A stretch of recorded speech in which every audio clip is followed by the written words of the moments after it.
Welcome to WireWheel's Privacy Roll-Up, a weekly look at top news in the world of privacy from our CPO, Rick Buck.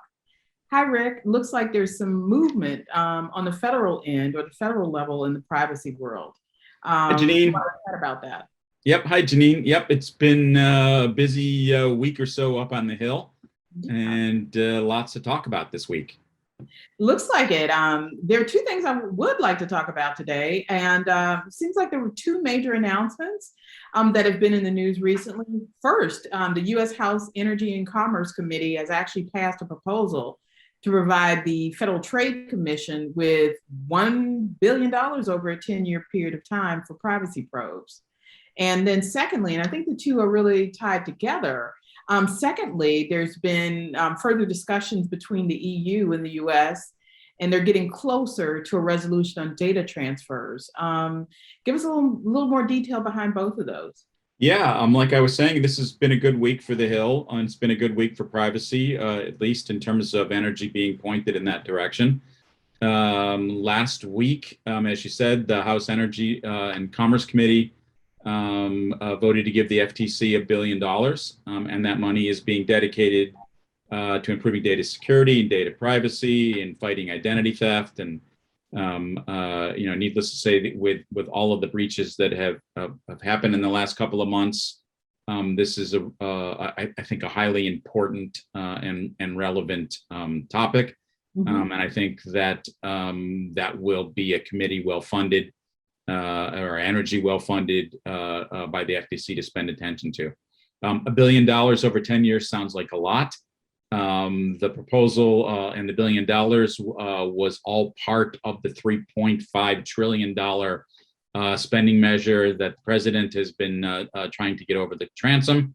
Mm-hmm. So very excited to see that that money is going to the FTC to help fight those kinds of things. Along the same lines, the FTC is likely to get a bit of a boost. President Biden is going to nominate a gentleman by the name of Alvaro Bedoya, who is a Georgetown University law professor. Mr. Bedoya is going to be nominated as one of the Democrats who will fill a commissioner seat at the FTC. One of the nice things, or one of the interesting things about Mr. Bedoya is that he's got a background as the founding director for the Center on Privacy and Technology at Georgetown, and has a really deep understanding of privacy, particularly from a tech point of view. So assuming that his nomination is approved, he'll be an interesting addition to the FTC. What'll also be interesting about that is that the FTC's chair, Linda Kahn, is also a big privacy advocate and a privacy hawk. Mm-hmm. She has a strong understanding of antitrust and big technology, and of course, Mr. Bedoya would enhance that with his expertise coming from a tech point of view. So, some extra money in the pockets of the FTC, a new commissioner on potentially on their way in. Mm-hmm. And Mr. Bedoya, by the way, would replace the current commissioner, Rohit Chopra, who is going to be leaving the agency sometime soon. So. Some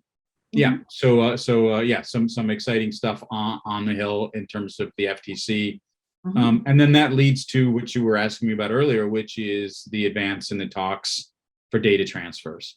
Yes. Not a lot of specific details on that yet, but conversations are continuing between the US and the EU, and they're making progress on coming to terms with the data flow protocol.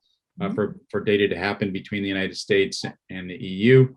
I think it's really important for both the United States and Europe to come to terms with an effective data transfer mechanism, effective data privacy protocols, and at the same time not cause friction between letting businesses do business but at the same time, allowing the right amount of jurisdiction for U.S. surveillance, but that also empowers consumers with the ability to make the right choices and have the right protections of how their data gets used. So, I think everybody's really bullish that we'll see a new Privacy Shield program, what that will be called, or if it will actually come to fruition.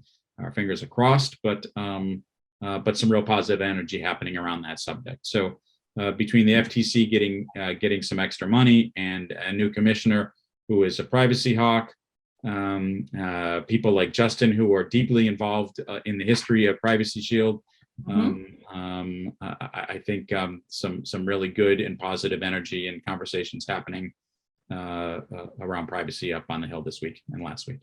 I think it is too. And, you and I have talked about this, many times. A lot of the activity, especially around regulations, have been coming from the states, right? So just to see federal, moving area within federal government, the FTC and everything that you just talked about, that's extremely encouraging that we'll start to see, it at a federal level.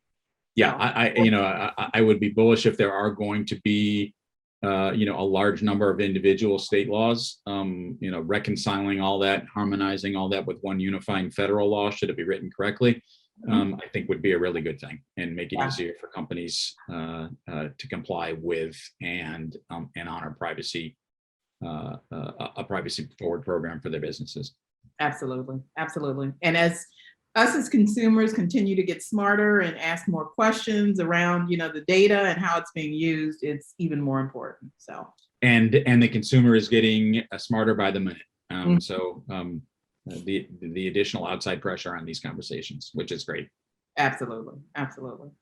Well, I definitely want to thank you. Like we said, I think, probably repeat this every week, but, lots of changes and more to come. So what I'm asking is for our viewers to definitely stay tuned. We'll keep you informed about the latest topics in the world of privacy. And just want to, say again, thank you for tuning into WireWheel's weekly privacy roll-up. If you have any questions that you'd like answered or would like to reach out to us, please do so on marketing@wirewheel.io. And you'll also be able to find a link in the description here within YouTube.